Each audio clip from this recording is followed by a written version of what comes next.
বলছে, কথাগুলো খুব মনোযোগ দিয়ে শুনতে হবে। রব্বুল আলামিন বললেন, ফাযকুরুনি, তোমরা আমাকে স্মরণ করো। আমরা যে আল্লাহকে স্মরণ করবো, জিকির করি, জিকিরের আরেক নাম হলো স্মরণ। জিকিরের নাম স্মরণ। কোন মানুষ যখন তার জীবন চলার ক্ষেত্রে মানুষকে কর্ম করতে হয়, লোকটা যখন কর্মে গেল, যদি লোকটা ব্যবসায়ী হয়, তাহলে ওই ব্যবসার দাড়ি পাল্লাতে তাকে ওজনে কম দেওয়া যাবে, ওখানে আল্লাহরে স্মরণ করতে হবে। রব্বুল আলামিন বললেন, ওয়াইলুল লিল মুতাফফিফিন, তারাই ধ্বংস হবে, আল্লাযীনা ইযা ইক্তালু আলান নাসি ইস্তাওফুন, যারা ওজনে কম দেবে, মানুষকে ঠকাবে।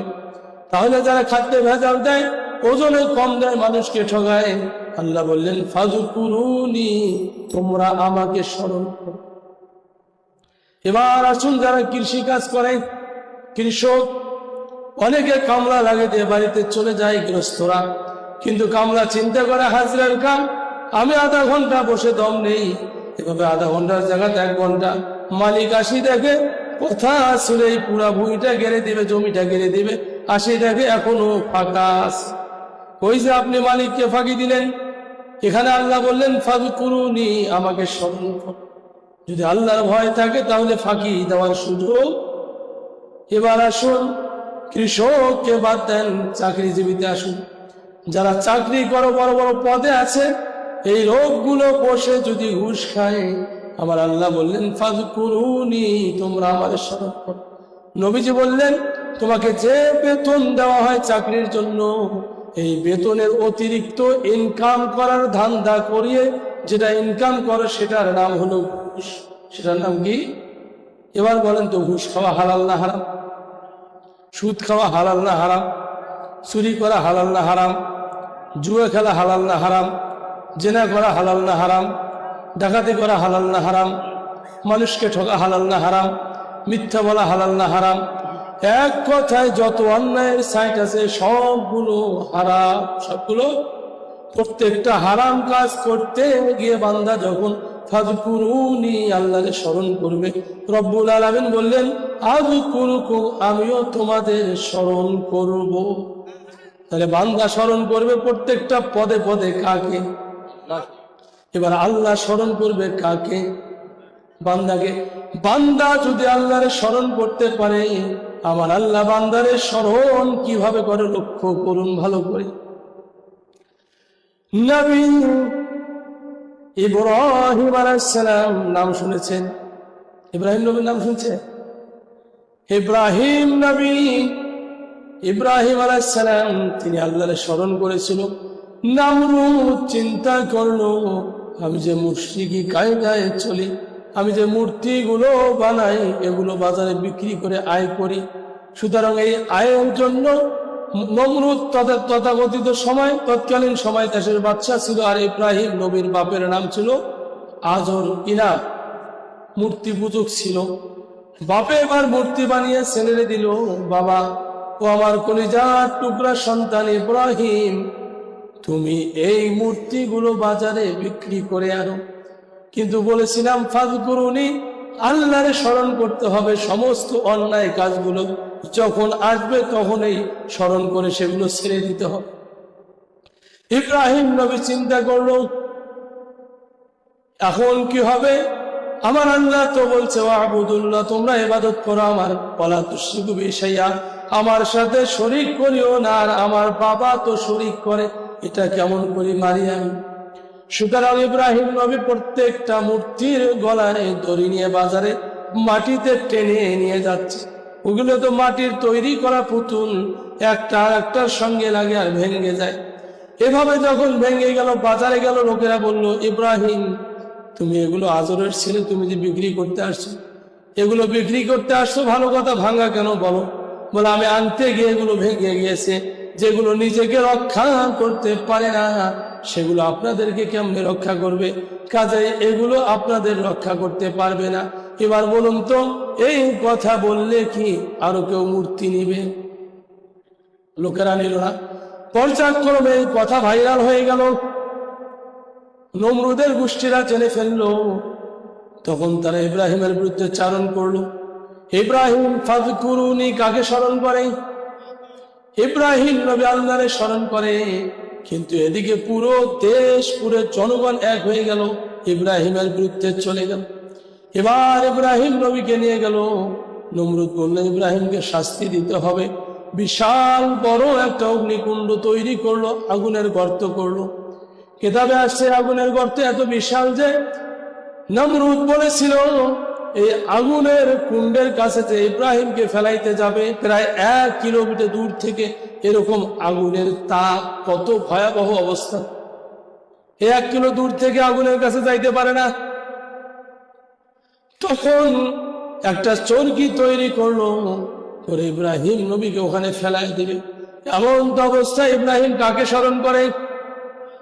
আমার আল্লাহ বললেন ফাযকুরুনি, তোমরা আমারে স্মরণ করো। ইব্রাহিম নবী তাই স্মরণ করলেন। রব্বুল আলামিন বললেন আযকুরুকুম, আমিও তোমারে স্মরণ করব। আল্লাহ স্মরণে রাখছে। এবার ইব্রাহিম নবীকে যখন আগুনে ফেলায় দেবে, এমন তো অবস্থায় ফেরেশতাগণ এসে বলতেছে, ওগো আল্লাহর পয়গম্বর ইব্রাহিম নবী, আপনি যদি আদেশ করেন আমরা নমরুদের গোষ্ঠীকে ধ্বংস করে দেব। ইব্রাহিম নবী বলল এটা সম্ভব না, কারণ আমি তোমাদের কাছে সাহায্য চাই না। ফাযকুরুনি, আমি স্মরণ করি আমার আল্লাহরে। আযকুরুকুম, আমার আল্লাহ আমারে স্মরণ করে, তিনি আমারে দেখছে। এবার যখন আগুনে ফেলায় দেওয়া হলো, কত ভয়াবহ জায়গা। আমার আল্লাহ বললেন কুল্লা ইয়া নারু কুনি বারদাও ওয়া সালামান আলা ইব্রাহিম। আল্লাহ বললেন হে আগুন, আমার নবী পয়গম্বর ইব্রাহিমের জন্য শীতল হয়ে যাও, আরামদায়ক হয়ে যাও। ইব্রাহিম নবী বললেন আমি ইব্রাহিম যতদিন ওই আগুনের ভিতরে ছিলাম, আমার জীবনে সবচেয়ে শান্তি ওই দিনগুলোতে পেয়েছি, যেটা আমার জীবদ্দশায় কখনো এরকম শান্তি পাই না। তাহলে আপনি যেটা দেখেন বিপদ, আমার আল্লাহ চাইলে আপনার জন্য সেটা করে দেয় সুপথ, ঠিক কিনা? তাহলে স্মরণ করবেন কাকে? আল্লাহ বললেন ফাযকুরুনি, আমারে স্মরণ করো। আযকুরুকুম, আমি আল্লাহ তোমাদের স্মরণ করব। এভাবে আল্লাহকে প্রত্যেকটা জায়গায় পদে পদে স্মরণ করলে, বিপদে স্মরণ করলে পথ দেখা দিবেন কে? ওয়াশকুরুলি, আল্লাহ বললেন তোমরা আমার শুকরিয়া আদায় করো। কি করবে বাবাজিরা? এই কথা আল্লাহ বলেছেন, ওয়াশকুরুলি, তোমরা আমার শুকরিয়া আদায় করে। এবার আল্লাহর শুকরিয়া কেমনে আদায় করবেন? কুরআনুল কারীমে সূরা বাকারা, এই সূরাটি হলো এই সূরা বাকারার প্রথম পারায় 4 নম্বর পৃষ্ঠা 28 নম্বর আয়াত। রব্বুল আলামিন বললেন কাইফা তাকফুরুনা বিল্লাহি ওয়া কুনতুম আমওয়াতান ফাহইয়াকুম সুম্মা ইউমীতুকুম সুম্মা ইহয়ীকুম সুম্মা ইলাইহি তুরজাউন। এটি সূরা বাকারা 1 নম্বর পারা 4 নম্বর পৃষ্ঠা 28 নম্বর আয়াত। রব্বুল আলামিন বললেন কাইফা তাকফুরুনা বিল্লাহ, তোমরা কিভাবে আমারে ভুলে যাও, আমার সাথে কুফরি করো, আমারে অস্বীকার করো, আমার সাথে গাদ্দারি করো। অথচ তোমরা সবাই ছিলে মৃত। আমরা সবাই কি ছিলাম? মৃত্যু। রব্বুল আলামিন বললেন মৃত্যু যে তোমরা ছিলা, তোমরা কি ভেবে দেখো না আমি তোমাদেরকে জীবন দিলাম। কাইফা তাকফুরুনা বিল্লাহ ওয়া কুনতুম আমওয়াতা ফাহইয়াকুম, আমি তোমাদের জীবন দিলাম। আমাদের জীবন দিলেন কে?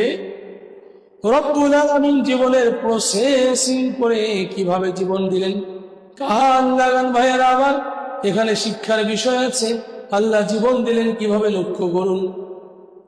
জীবনটি দিলেন সর্বপ্রথম নবী আদমকে আল্লাহ বানাইলেন, এরপরে মা হাওয়াকে বানাইলেন। আল্লাহ তাআলা কোরআনে সূরা নিসায় প্রথম আয়াতে বললেন, 4 নম্বর পারা 16 নম্বর পৃষ্ঠা প্রথম আয়াতে বললেন ইয়া আইয়ুহান নাসু তাকু রাব্বাকুমুল্লাযী খালাকাকুম মিন নাফসিন ওয়াহিদা। বললেন আমি আদম হাওয়াকে সৃষ্টি করেছি এবং তাদের উভয়ের থেকে আমি তার আদম হাওয়া সৃষ্টি, তারপরে তার সহধর্মিণী সৃষ্টি করেছি। তাদের উভয় থেকে আমি অসংখ্য অগণিত নারী এবং পুরুষ সৃষ্টি করেছি।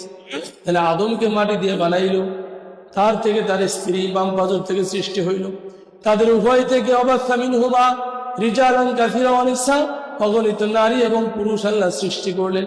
এই যে এখানে যারা আমরা আছি, আমরা পুরুষ না নারী? বাবাজি কথা বলছেন, আমরা পুরুষ না নারী? তা পুরুষের শক্তি বেশি না কম? আপনাদের আওয়াজ শুনে মনে হচ্ছে আপনারা মনে হয় চিন্তাতে আছেন পুরুষ না নারী। সারাটা জীবন সংসার করলেন, কারো বয়স হলো 30, কারো হলো 40, কারো হলো 60। এখন আওয়াজ শুনে মনে হয় আপনারা নারী না পুরুষ সন্দেহে। বলুন তো আমরা সবাই এখানে পুরুষ না মহিলা? এবার শক্তিটা শুনলে মনে হয় পুরুষ। সম্মানিত হাজিরিন, লক্ষ্য করুন আমাদের কেমনে আল্লাহ সৃষ্টি করলেন। আমাদের সৃষ্টির পূর্বে রব্বুল আলামিন আমাদেরকে যখন পৃথিবীতে পাঠাবেন, একটি কথা মনোযোগ দিয়ে শুনুন। অনেকেই বলেন আপনার আমার জীবন সম্পর্কে বলে, অনেকে আমরা বলে এই দুনিয়ায় যে আসলাম, দুনিয়ার মধ্যে আসি, মরে গেলে তো কিছু হবে না, বলে কি বলে না? সুখ তো কোথাও পাই না, এরকম অনেকেই চিন্তা করে কি করে না?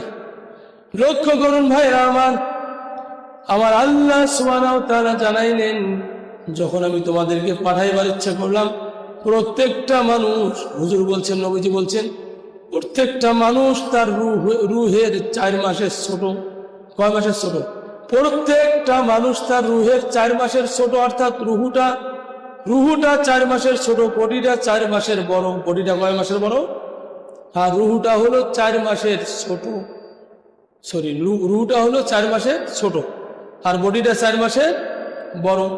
এই বডিকে আরবিতে বলা হয় বাসার, চামড়া, দেহ ইত্যাদি বলা হয়। এই দেহটা রুহুর 4 মাসের ছোট। কয় মাসে?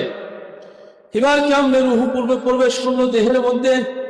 রুহু প্রবেশ করলো এইভাবে, যখন আল্লাহ বললেন লুৎফা, তোমাদেরকে আমি বীর্য থেকে সৃষ্টি করেছি। বীর্য, লুৎফা আরবি শব্দ, বাংলা হলো বীর্য। লক্ষ্য করুন, স্বামী এবং স্ত্রীর উভয় মিলনের মাধ্যমে যে সন্তান তৈরি হয়, আল্লাহ বলছেন যখন স্বামী এবং স্ত্রীরা উভয় মিলনের মাধ্যমে করার পরে যখন সেখানে কাজ হয়, প্রথম 40 দিন ওই শুক্রাণুটা ঘুরে ঘুরে রক্তে পরিণত হয়ে যায়। এরপরের 40 দিন গোস্ত হয়, তারপরে 40 দিনে বডি আকৃতি হয়। এভাবে 4 মাস ধরে ওখানে প্রসেসিং হয়। হওয়ার পরে বডি যখন তৈরি হবে, এমন তো অবস্থায় ফেরেশতাগণ বলে, রব্বুল আলামিন, ওগো আল্লাহ, এখন এই বডিটা নারী হবে নাকি পুরুষ হবে? আল্লাহ জানিয়ে দেন, ও আমার ফেরেশতারা, এটা তুমি নারী আকৃতির তৈরি করো, তখন নারী হয়। যখন আল্লাহ বলেন পুরুষ আকৃতির তৈরি করো, তখন পুরুষ হয়ে যায়। কাজে নারী পুরুষ সৃষ্টির মালিক কে? অনেক ভাইয়েরা আছে, বাবাজিরা আছে, চিন্তা করে কন্যা সন্তান হলে মনটা একটু বেজার হয়, পুরুষ হলে একটু খুশি হয়, আনন্দিত হয়। যে মানুষ পুরুষ সন্তানে খুশি হয়, কন্যা সন্তানে নারাজ হয়, সে মানুষ আল্লাহর হুকুম পালন করলো না। ঠিক কিনা? এবার যখন আল্লাহ তো বলছেন অশকুরুলি, তোমরা আমার শুকরিয়া আদায় করো, আমরা সেই শুকরিয়ার আলোচনা করছি। এবার যখন ওই জায়গার মধ্যে আল্লাহ যখন রুহু ঢুকায়া দিল, তাহলে বডির বয়স হলো 4 মাস। এই 4 মাস পরে রুহু আসি প্রবেশ করে, আর এই রুহুগুলো 4 মাসের বডির থেকে ছোট। এবার যখন এরা পৃথিবীর জমিনে আল্লাহ তাআলা পর্যায়ক্রমে তাদেরকে পাঠিয়ে দেয়, ভূমিষ্ঠ হয়ে যায়। একজন মা যখন সন্তানকে পেটে ধারণ করে, ওই মা দুঃখিনী এত কষ্ট করে, সন্তান যখন পেটে আসে নড়াচড়া করে, মায়ের খেয়ে শান্তি নাই, বসে শান্তি নাই, শুয়ে শান্তি নাই, এত কষ্ট করে তারা। সেই মায়ের কথা যারা ভুলে যায়, এরা কেমনে করে মুসলমান হয়? এরা সঠিক মুসলমান হতে পারে না, ঠিক কিনা? সুতরাং মা তো কষ্ট করলো, কষ্ট করার পরে পৃথিবীর জমিনে মা যখন ভূমিষ্ঠ করলেন, প্রসব করলেন সন্তান, সন্তানটি প্রসব হওয়ার পরে রব্বুল আলামিন আদেশ করে দিলেন, ওয়াল ওয়ালিদাতু ইরদি'না আওলাদাহুন্না হাওলাইনি কামিলাইনি লিমান আরাদা আন ইউতিম্মার রাদা। কুরআনুল কারীমে সূরা বাকারা এই সূরার মধ্যে আল্লাহ তাআলা 233 নম্বর আয়াতে বললেন, যখন একজন মা যখন সন্তান প্রসব করে তখন বাবার দায়িত্ব হইল ওই মায়ের ভরণ পোষণ দেওয়া, আর মায়ের দায়িত্ব হইল সন্তানের 2 বছর দুধ পান করা। কয় বছর?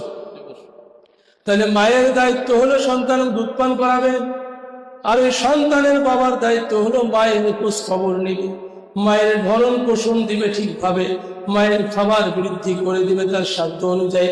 কিন্তু এখন দেখা যায় অনেক পিতা আছে সন্তান হওয়ার পরে তার স্ত্রী সঠিকভাবে খোঁজ নেয় না, আছে না এরকম? আবার বাচ্চারা যখন পুষ্টিহীন হয় বলে এটা কেমনে পুষ্টিহীন হইলে, এটা কিভাবে হয়? সুতরাং দায়িত্ব তো দেওয়া হয়েছে পিতাকে, পিতা ওই সন্তানের খোঁজ নিবে।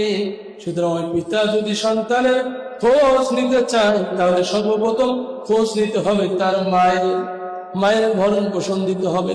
এরপরে মা সন্তানকে 2 বছর দুধ পান করাবে। এটি হলো কোরআনের আদেশ।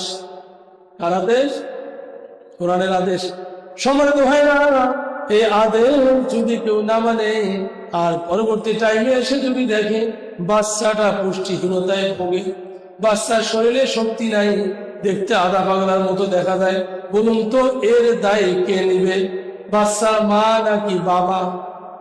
কে নিবে? কাজে ভাইরা আমার লক্ষ্য করুন, যখন আপনার স্ত্রীর পেটে সন্তান আসবে তখন আপনাকে তখন থেকে খোঁজ বেশি করে নিতে হবে, খেয়াল রাখতে হবে, যাতে করে আপনার সন্তানের কোনো কষ্ট না হয়, স্ত্রীর কোনো কষ্ট না হয়। আমার আল্লাহ বললেন, ফাযকুরুনি, তোমরা আমাদের স্মরণ করা, আযকুরুকুম, আমিও তোমাদের স্মরণ করব। ওয়াশকুরলি, তোমরা আমার শুকরিয়া আদায়। তাহলে স্ত্রী একজন নিয়ামত, শুকরিয়া আদায় করতে হবে। সন্তান একটা নিয়ামত। এভাবে আল্লাহ তাআলা প্রত্যেকটা নিয়ামত দ্বারা ভরপুর করে দিয়েছেন। মা বাবা নিয়ামত, ঠিক কিনা বলে? এত কিছু পাওয়ার পরেও শুকরিয়া আদায় করতে হবে। ভাইয়েরা আমার লক্ষ্য করুন, আল্লাহ সুবহানাহু ওয়া তাআলার শুকরিয়া আদায় করতে গিয়ে, তার হুকুম পালন করতে গিয়ে পৃথিবীতে অনেক নজির আসে।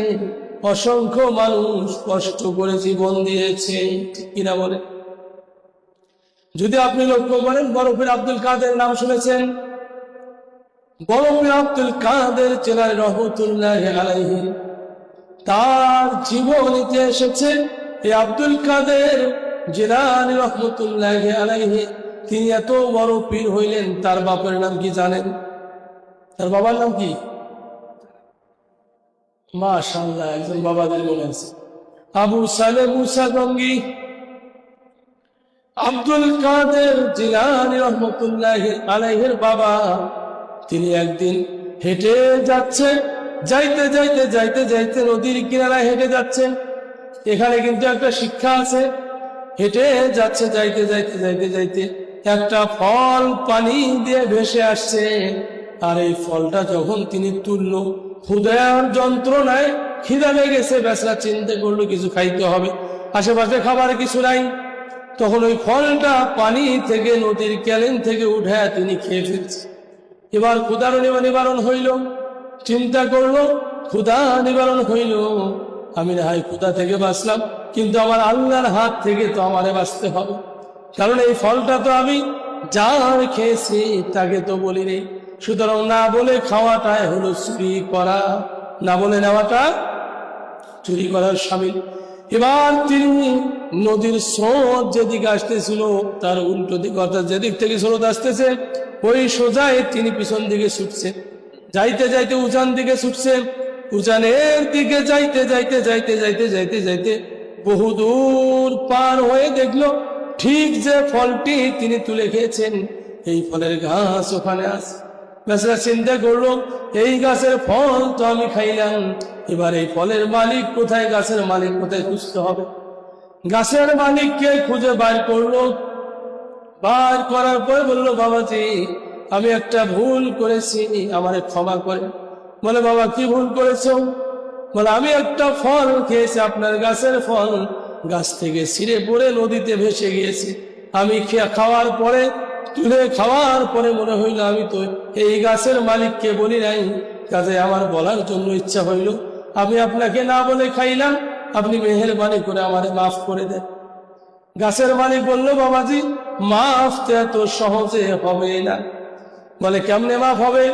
বলে 12টা বছর আমার গোলামি করতে হবে। চিন্তা করছেন, একটা ফল পানি দিয়ে ভেসে যাচ্ছে, সেই ফল তুলে খাইল। আবার মালিকের কাছে খোঁজে আসলো, সেই মালিক চান্স পাইল, চান্স মতো শর্ত বসায় দিল, 12 বছর আমার গোলামি করবে। কত বছর? আর এখন তো চোরেরা রেডি হয়ে থাকে, রাত কখন গভীর হয় দৌড়ে যায় চুরি করবে, ঠিক কিনা? এ চোরেরা কেমনে মুসলমান হয়? ওলিদের জীবনী থেকে লক্ষ্য করুন। কাজে ভাইরা আমার, ফল খাওয়ার পরে মাফ চাইলো, 12 বছর শর্ত দিল। তিনি 12টা বছর গোলামি করলেন।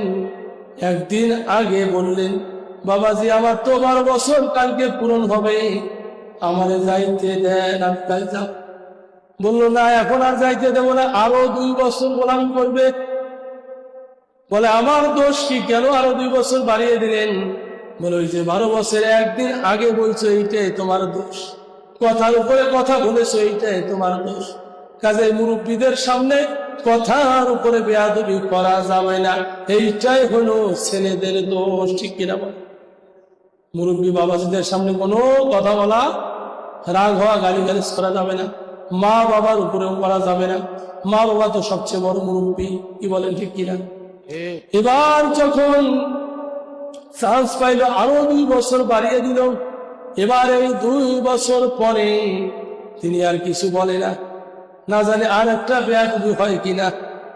সারাদিন চলে গেল। পরের দিন বলল, বাবাজি আমারে যাইতে দেন। বলে না বাবা, শর্ত পূরণ হইল না, কারণ আমার একটা শর্ত মানে নিলে আমি তোমারে মাফ করে দেব। তার মানে তিনি মনে মনে চিন্তা করলেন, এত সুন্দর ভালো ছেলে, ভদ্র ছেলে, চরিত্রবান ছেলে জীবনে আর পাবো কিনা সন্দেহ আছে। কাজে একে যেহেতু পেয়েছি, ছেড়ে দেব না। মালিকের চিন্তেই, কিন্তু মুখে বলেন, মুখে বললেন, আমি যে শর্ত দেব, এটা যদি পালন করো আমি তোমারে মাফ করে দেব। বললো কি শর্ত বাবাজি বলেন? আমি তবুও মাফ চাই। বলে শর্ত হলো, আমার একটা মেয়ে আছে, মেয়েটা অন্ধ, চোখে দেখে। মেয়েটা অন্ধ বলছে, আমার একটা মেয়ে আছে অন্ধ, দেখে না, এবং মেয়েটা হলো ঠসা, কানে শোনে না। মেয়েটা হলো ল্যাংড়া, মেয়েটা কিন্তু হাঁটে না। আমার এই মেয়েটার 3টা দোষ, এই মেয়ে বিয়ে করলে আমি তোমারে মাফ দেব। কটা দোষ? প্রথম দোষ হলো মেয়েটা আমার অন্ধ, চোখে দেখে না। দ্বিতীয় কথা হলো মেয়েটা আমার ঠসা, কানে শোনে না। তৃতীয় হলো মেয়েটা আমার ল্যাংড়া, হাঁটে না। এবার বলুন তো যুবক ভাইরা, যদি আপনাদেরকে বলা হয় যে মেয়েকে বিবাহ করবেন, তার এই 3টা দোষ আছে, তাহলে কি আপনারা বিয়ে করতে চাবেন? কেউ চাবে? যারা বিয়ে করবে তাদের কথা বাদে দিলাম, এখানে যারা অভিভাবক আছেন, যদি বাবা যেটা বলা হয় আপনার ছেলেকে এরকম 3টা খুঁত এইরকম মেয়ের সঙ্গে বিয়ে দেওয়া হবে, আপনারা কি রাজি হবে? রাজি হবেন? হবেন না, এটাই স্বাভাবিক। কারণ অন্ধর সঙ্গে ছেলের বিয়ে দিয়ে যন্ত্রণা কেউ করতে চায় না। ঠসা তো আরো শোনে না। শ্বশুরি কইবে, মা এতি আইসো, ও ঝাড়ু ধরি বেড়াইবে, শ্বশুরি কি কয়, বিপদ পারবে না কমবে বলেন। ল্যাংড়া হলে তো আরো মুশকিল।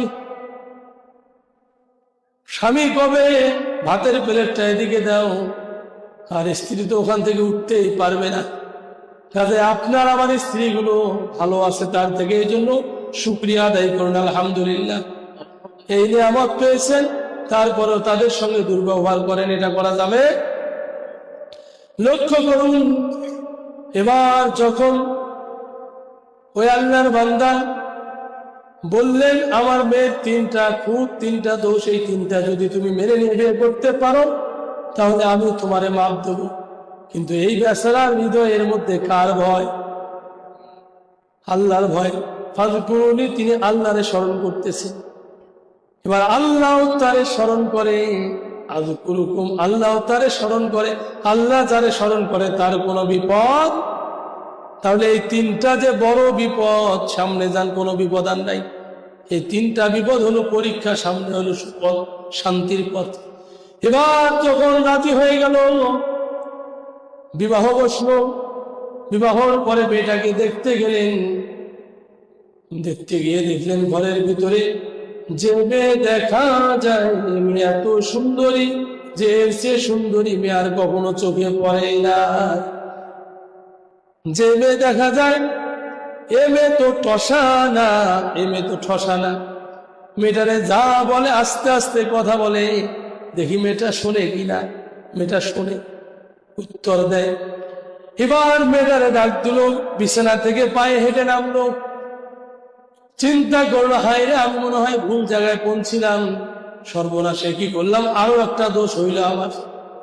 দৌড় দিয়ে গিয়ে শ্বশুরকে বললো, বাবাজি আপনি যে তিনটা কথা বলেছেন, এই তিনটা কথা তো আমার পছন্দ হয়েছে, কিন্তু ঘরে গিয়ে যারে দেখলাম সে তো এই তিনের দোষ তার একটাও না।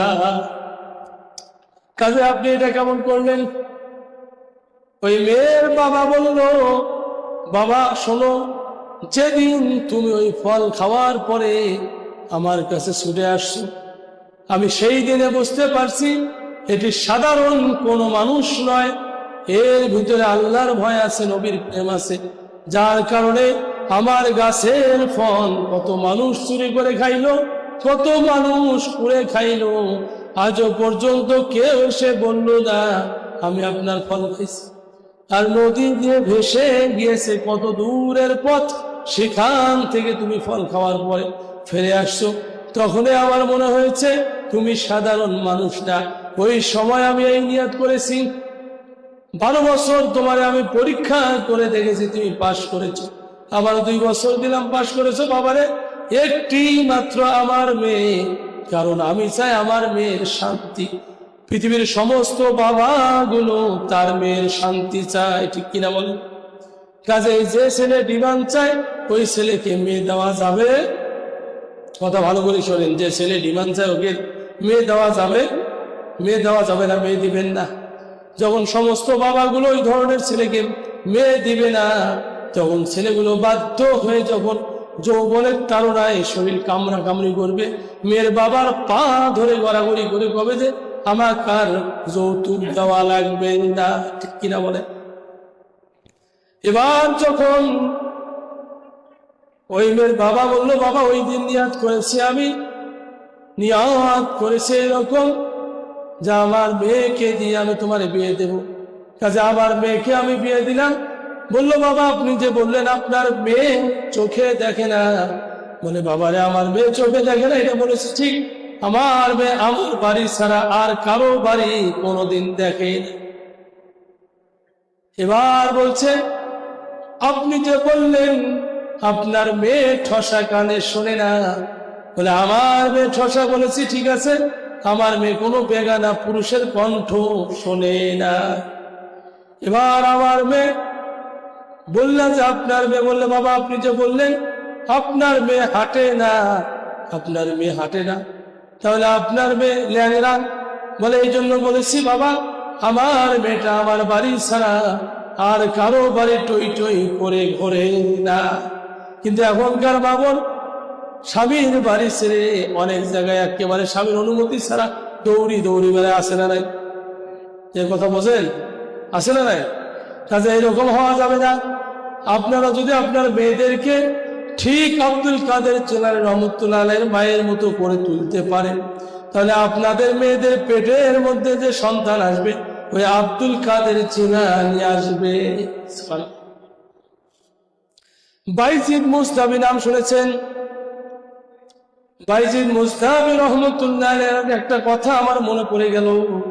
বাইজিদ মুস্তাবি রহমতুল্লাহ আলাইহি তিনি মাদ্রাসা যায়, মাদ্রাসা পড়েন। তিনি যখন মাদ্রাসা যায়, এই মাদ্রাসা যাইতে গিয়ে তিনি যখন মাদ্রাসা গেলেন, প্রতিদিন ছাত্ররা সময় মতো মাদ্রাসা যায়, কিন্তু বাইজিদ মুস্তাবি রহমতুল্লাহ আলাইহি সময় মতো মাদ্রাসা যাইতে পারে না। কেউ মাদ্রাসায় গেল, ক্লাস যখন হয় 8টায়, বাইজিদ মুজদাবি যা হাজির হয় 8:30টায়, কোনোদিন 9:15টায়, কোনোদিন 8:15টায়। ওস্তাদ একদিন ডাক দিয়ে বলল, এই বাইজিদ, বাবা এদিকে আয়। বাবা তোমার এত দেরি হয় কেন বলো? বলে, হুজুর আমার দেরি হয়েছে আজকে, আজ একটু আমার অসুবিধা ছিল, দেরি হয়ে গেছে। এবার তার পরের দিনও দেরি হইল। আবার ওস্তাদ বলল, বাবা বাইজিদ তোমার এত দেরি হইল কেন বলো? বলে, আমার একটু আজও কাজ ছিল, আমার দেরি হয়ে গেছে। তৃতীয় দিন হুজুর বলল, বাবা বাইজিদ রে এদিকে আসো, তোমার এত দেরি হইল কেন? বলে, আমার একটু অসুবিধার জন্য দেরি হয়ে গিয়েছে, হুজুর আমারে মাফ করে দেন। চতুর্থ দিনের বেলা হুজুর বলল, এই বাইজিদ, আজ দেখতেছি ছুটির ঘন্টা বেজে যায়, তুমি এই সময় এসে হাজির। ছুটি হবে ভাব, এখন তুমি আছি হাজির, কাজে তোমাকে আজ ছেড়ে দেওয়া হবে না। মাদ্রাসার সমস্ত ছাত্রদেরকে ডাক দিল, বাইজিদের বিচার হবে। হুজুর বসে গেলেন, মোদাররেস বসলেন চেয়ারের মধ্যে, ডাক দিলেন, বাইজিদের দিকে আসো। বাবা আসলো, যে তোমার পরপর 3 দিন কথা শুনেছি, আর শুনতে রাজি নাই, এবার বলো তোমার এত দেরি হইল কেন? বলে, হুজুর আমার দেরি হইলে এই জন্য, আমি যখন বাড়ি থেকে আসতেছিলাম হুজুর, আপনি প্রথম দিনের ঘটনা আমার যখন বললেন এত দেরি হইল কেন, আমি আমার মায়ের সেবা করতেছিলাম। আমার মা আমারে ডাক দিয়ে বলেছিল, বাবা বাইজি, হ্যাঁ বাবা বাইজি, তুমি 1 গ্লাস পানি নিয়ে আসো, আমি পানি খাবো। আমি যখন পানি আনতে গেলাম, আগে তো টিউবওয়েল ছিল না, কূপ ছিল। পানি আনতে গেলাম বহু দূরের পথ, পানি এনে যখন আমি সামনে আসলাম, এসে দেখি আমার মা ঘুমিয়ে পড়েছে। পানি ধরে দাঁড়িয়ে আছি, পানির গ্লাস ধরে। আমার মা উঠলেন সকালে, বললেন, বাবা বাইজি, চোখ খুলে দেখলো ছেলে আমার দাঁড়িয়ে আছে। বলে, বাবা দাঁড়িয়ে আসো বাবা। বলে, মা আপনি পানি খাইতে চাইছেন, এই জন্য আমি দাঁড়িয়ে আছি তখন থেকে। যদি আপনি পানি ছাড়ার যদি দেরি হয়ে যায়, বা আপনার সাথে বেয়াদবি। এই ভাবিয়া বাইজি পানি ধরে দাঁড়িয়েছিল। মা পানি খাওয়ার পরে আল্লাহর কাছে বললেন, ওগো আল্লাহ, আমার এই সন্তানকে আপনার ওলি না বানাইয়া মৃত্যু দিয়েন না। মা দোয়া করলেন। বাবা যে ভালো করে শুনুন, যুবক ভাইয়েরা আমার শুনুন, মায়ের দোয়া কবুল হয়ে যায়, কাজেই মায়ের সঙ্গে বেয়াদবি করা যাবে না, বাবার সঙ্গে বেয়াদবি করা যাবে। প্রিয় ভাইয়েরা আমার, এবার যখন দ্বিতীয় দিনের কথা প্রশ্ন করলো, বলে, দ্বিতীয় দিন কেন দেরি হইল? বলে, এই জন্য দ্বিতীয় দিন দেরি হইল, আমি দ্বিতীয় দিন যখন আসি, আমার মা অসুস্থতার কারণে কাপড় চোপড় নষ্ট করছে, ময়লা হয়ে গেছে। আমি মায়ের কাপড়গুলো ধুয়ে দিয়েছি, যার কারণে আসতে আমার দেরি হয়ে গেছে। তৃতীয় দিন কেন দেরি হইল ভাইজি? তৃতীয় দিন এই জন্য দেরি হইল যে আমার মাকে আমি রান্না বান্না করে খাওয়াইয়া তারপর আমি মাদ্রাসা। বলে, আজকে কেন দেরি হলো? বলে, আজ এই জন্য দেরি হলো, আমি বাড়ির থেকে যখন পা বাড়াইলাম, কতগুলো দেখা গেল ময়ূরের মতো সুন্দর সুন্দর পাখি তাদের পাখাগুলো বিছে দিয়েছে। আমি তাদের পাখার উপরে পা দিলে পরে পাখা ভেঙ্গে যাবে, নরম পাখা, এই ভাবিয়ে আমি হাত দিয়ে পাখাগুলো সারাইলাম। সারার সাথে সাথে আরো একটি পাখা অন্য পাখিটি এভাবে বিছায়া দিল। এভাবে আমি বাধ্য হয়ে ওই পাখা সারাই, সাথে সাথে আরেকটা পাখা এসে জায়গাটা পূরণ করে দেয়। আমি আমার ঘর থেকে শুরু করে হুজুর মাদ্রাসা পর্যন্ত ওই পাখার উপর দিয়ে হেঁটে হেঁটে চলে আসলাম, বিদায় দেরি হয়ে গেল। ওস্তাদ বাইজিদকে কোলে নিল, ছোট মানুষ, 8-10 বছর বয়স, কোলে নিয়ে বলল, হে আমার মাদ্রাসার ছাত্ররা, লক্ষ্য করো, আমি সারাটা জীবন পড়েছি নবীজির হাদিস। কেউ যদি কোরআন হাদিস পড়ার জন্য তলবে এলেন, বাড়ির থেকে রওনা হয় মাদ্রাসা পর্যন্ত, আল্লাহ পাকের নূরের ফেরেশতারা পাখা বিছায়া দেয়, আর ওই পাখার উপরে হেঁটে হেঁটে তারা মাদ্রাসা পর্যন্ত হাজির হয়। কিন্তু আমার জীবনে আমি নিজেও কখনো দেখি নাই। বড় পীর বাইজিদ মুস্তাবি রহমতুল্লাহ আলাইহি বললেন, তার ওস্তাদ বললেন, আমি কখনো দেখি নাই। ছাত্ররা বলল, আমরাও দেখি নাই। হুজুর ওই বাইজিদ মুস্তাবি রহমতুল্লাহ আলাইহিকে কোলে নিয়ে বলল, এই দেখো বাইজিদকে, ইনি হলো আল্লাহ তাআলার সাধারণ কোনো বান্দা নয়, আমার মন সাক্ষী দেয় ইনি হলো এই জামানার বড় পীর। ভাইরা আমার, এমনি এমনি তো হওয়া যায় না আমল ছাড়া। কি বলেন? আমল ছাড়া তো হওয়া যায় না।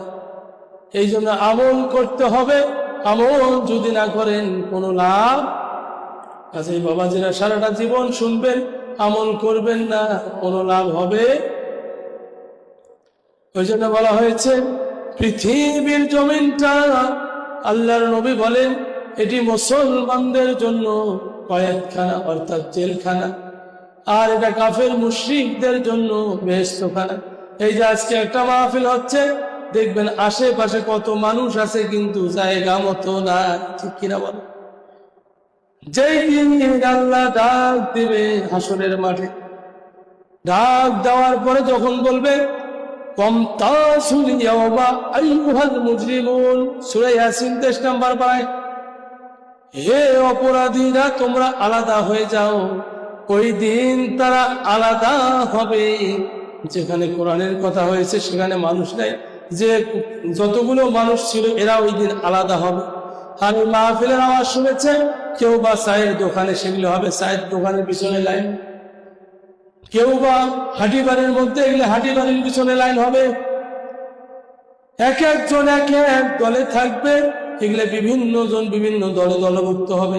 ওই দিন আফসোস করে বলবো, হায় আফসোস, যদি আমরা বুঝতাম তাহলে এই ভুল করতাম না। এই জন্য এখনো সময় আছে, জীবন দিয়েছেন আল্লাহ, মৃত্যু দেন আল্লাহ। আমার আল্লাহ বললেন মিনহা খলাকনাকুম ওয়া ফিহা নুঈদুকুম ওয়া মিনহা নুখরিজুকুম তারাতান উখরা। মিনহা খলাকনাকুম, এই মাটি দিয়ে আমি তোমাদের সৃষ্টি করলাম। মাটির মানুষের কি কোনো পাওয়ার আছে? এবার লক্ষ্য করুন, একজন বুজুর্গকে একজন নাস্তিক 4টা প্রশ্ন করেছে। কয়টা প্রশ্ন করছে? একজন বুজুর্গকে একটা নাস্তিক এসে 4টা প্রশ্ন করেছে। বলছে, ও বুজুর্গ, আপনি যদি এই 4টা প্রশ্নের উত্তর দিতে পারেন আমি মুসলমান হব। নাস্তিক বলছে, প্রথম প্রশ্ন হলো, বুজুর্গকে বললেন প্রথম প্রশ্ন হলো, আল্লাহ সুবহানাহু ওয়া তাআলা যার কথা বলেন সকল সৃষ্টির স্রষ্টা যিনি, তাকে দেখা যায় নাকি? সকল সৃষ্টির স্রষ্টার নাম কি? আপনারা জানেন না? সকল সৃষ্টির স্রষ্টার নাম কি? নাস্তিক বলল সকল সৃষ্টির স্রষ্টা যিনি, তাকে দেখা যায়। প্রথম প্রশ্ন। দ্বিতীয় প্রশ্ন হলো, না দেখা স্রষ্টাকে বিশ্বাস করার কথা বলা হয় কেন? যাকে দেখি না তাকে কেন বিশ্বাস করব? তৃতীয় প্রশ্ন হলো, আপনি যাকে বিশ্বাস করার কথা বলতেছেন, এই যে না দেখা স্রষ্টাকে বিশ্বাস করব কেন? এটি হলো তার দ্বিতীয় প্রশ্ন। চতুর্থ প্রশ্ন হলো, তৃতীয় প্রশ্ন হলো, চীনারা আগুনের তৈরি, কিসের তৈরি? চীনারা আগুনের তৈরি, আগুন হয়ে কিভাবে আগুনকে শাস্তি দিবে? তাহলে প্রথম প্রশ্ন হলো সকল স্রষ্টা যিনি, তাকে দেখা যায় না কেন? দ্বিতীয় প্রশ্ন হলো, না দেখে স্রষ্টাকে বিশ্বাস করার কথা বলা হয় কেন? এবার তৃতীয় প্রশ্ন, যে স্রষ্টাকে বিশ্বাস করার কথা বলতেছেন, এবার সে স্রষ্টা যে শাস্তি দিবে, তাহলে শাস্তি যে দেয় জিনেরা আগুনের তৈরি, এই আগুনের জিন কিভাবে আগুনের জাহান্নামে পড়বে, শাস্তি হবে কেন? এই ছিল তার প্রশ্ন। আমাদেরও তো প্রশ্ন, আল্লাহকে দেখা যায় না কেন? ঠিক কিনা বলেন? না দেখে বিশ্বাস করার কথা বলা হয় কেন? তাহলে লক্ষ্য করুন, ওই বুজুর্গ একটা মাটির দলা ছিল, তায়াম্মুম করতে এটি দিয়ে দিছে একটা ঢেল। এক ঢেলে কপালের মধ্যে যখন লাগছে, কপালে আঘাত পাইছে, এবার বিচার সালিশ বসাইছে। বিচার সালিশ বসার পরে কাজীর দরবারে বিচার দিল। আমি বুজুর্গকে প্রশ্ন করলাম 4টা, বুজুর্গ আমার ঢালাইল। তখন বুজুর্গ বললো, আমার এক ঢালের ভিতরে 4টে প্রশ্ন উত্তর আছে। বলে, সর্বনাশ, এটা কেমন কথা? প্রথম উত্তর হলো, আপনি যে বললেন সকল সৃষ্টির স্রষ্টা যিনি, তাকে দেখা যায় না কেন? তাহলে তাকে যেহেতু দেখা যায় না, আপনি বিচার দিয়েছেন, আপনারা ঢেলাইছি, ব্যথা পাইছেন, আপনার ব্যথা দেখা যায় না। এবার দ্বিতীয় উত্তর হলো, না দেখে সেটা বিশ্বাস করব কেন? আপনার ব্যথা তো দেখা যায় না, তাহলে আমি বিশ্বাস করব? তারপরের কথা হলো, জিনের আগুনের তৈরি, তাহলে আগুন হয়ে কেমনে আগুনকে শাস্তি দিলে? উত্তর হইল, আমি যে জিনিস দিয়ে মাটি, তাহলে মাটি দিয়ে ঢালাইলাম, মাটির ঢাল আপনারে লাগলো কেন? উত্তর পাইছেন কি পান নাই? কাজে ভাইরা আমার লক্ষ্য করুন, কোজা কারুন, কোজা ফিরাউন, কোজা নামরুদ সুদামান, কোজা শাওকতে আজিদ শাইখ, কোজা তাখতে সুলাইমান। এখন জাহাজ গাড়ি হাওয়ায় হয়ে কত কলের বিধান, ওগো বিনা কলে হাওয়ায় উঠত নবী সুলাইমান এর সিংহাসন, মোরা সেই মুসলমান। ঠিক কিনা? সুলাইমান নবীর সিংহাসন ছিল, কোনো তেল লাগে না, মোবিল লাগে না, আকাশে উঠছে তক্তা। বর্তমান উড়াইতে গেলে প্লেন, কত তেল, মোবিল, কত কত একেবারে বহু কিছু লাগে, কি বলেন? কিন্তু যদি আমরা মানুষ আল্লাহরে মানি, আল্লাহ তাআলার যদি ইবাদত করি, আনুগত্য করি, আমার আল্লাহ সুবহানাহু ওয়া তাআলা এমন জান্নাত দিবে, বরকতময় জান্নাত, আর সেই জান্নাতের মধ্যে এমন বাহন দিবে। নবীজি বলেন, জান্নাত হবে পৃথিবী সমান, 10টা পৃথিবী মিলে একটা আয়তন হবে জান্নাত। সর্বনিম্ন সবচেয়ে ছোট জান্নাতটির এত বড় আয়তন হবে। যখন এই জান্নাতে মানুষ থাকবে, জান্নাতে যখন তারা থাকবে, তাদের দিল চাবে আমি জান্নাতি, জান্নাতের মধ্যে অমুক জায়গা চাবো, অমুক জায়গা চাবো, অমুকটা খাবো। তখন তার যে বিছানা থাকবে, এই বিছানার মধ্যে বসে যখন সে নিয়াত করবে, তার যে খাটটা থাকবে জান্নাতে, শুধু নিয়াত করবে, এই খাট অটোমেটিক উড়ে উড়ে তার সমস্ত জায়গা ভ্রমণ করায়া দিবে। কাজে সবচেয়ে রাজাদি রাজকে আল্লাহ, সকল ক্ষমতার মালিক। বাবাজিরা লক্ষ্য করুন, বলতেছিলাম ফাযকুরুনি, স্মরণ করবো কারে? আল্লাহ বলছেন ফাযকুরুনি, আমারে স্মরণ করো, ফাযকুরুকুম, আমিও তোমাদের স্মরণ করব, ওয়াশকুরুলি, আমার শুকরিয়া আদায় করো। আল্লাহ এই কথা বলছেন, তোমরা আমার ওয়ালা তাকফুরুন, না শুকরিয়া করিও না। তাহলে আমরা কার শুকরিয়া আদায় করব? আল্লাহ তাআলার শুকরিয়া যারা আদায় করে, আল্লাহ সুবহানাহু ওয়া তাআলা তাদের নিয়ামত বৃদ্ধি করে দেয়। বাবাজিরা লক্ষ্য করুন, অনেক সময় দেখবেন যখন হাটে বাজারে অনেক জায়গায় যাবেন, এমন কিছু মানুষ আছে, সেই মানুষগুলোর হাত নাই, এই মানুষগুলো হাত অচল হয়ে গিয়েছে, হাত কাটা, এরকম মানুষ আছে না? এই যে পঙ্গু মানুষটা, তারে দেখলে তো মনে হয় আমার আল্লাহ আমাদের হাতগুলো ভালো দিয়েছে, এই জন্য শুকরিয়া আদায় করতে হয়। কি বলুন? এই জন্য আবারও দিন থেকে শুকরিয়া আদায় করি, বলে আলহামদুলিল্লাহ।